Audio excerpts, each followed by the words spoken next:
Hey, Mark Poole here. Wanted to elaborate on an idea from the book Four Arguments for the Elimination of Television by Jerry Mander. Why is everybody so angry on TV?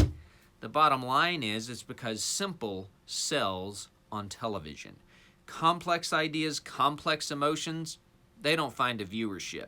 So you're left with these blatant emotions like anger and rage that are easy to see. You don't even have to have the volume up and you can tell when the person is upset.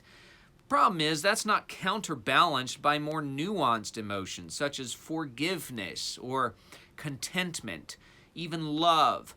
Oh, sure, lust shows up on television plenty, or the behavior thereof, but what about companionship? What about loyalty and devotion over a lifetime? Those are the types of complex emotions and ideas that don't show up on television very much.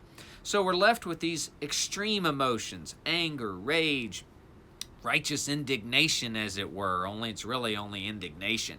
We see our politicians. It's not uncommon to see a clip of a politician cursing and yelling.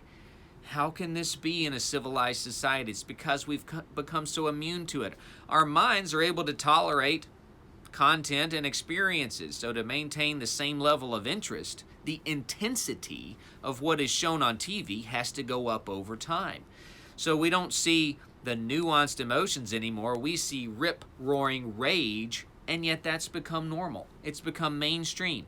What was extreme some years ago has now become very common. We're all used to it. So God help us with what may be coming in the future. Likewise, ideas are stripped down and oversimplified. You don't see sound bites that are 60 seconds long. They're 3 words or 6 words or something like that, and that's all that our politicians are able to convince us of.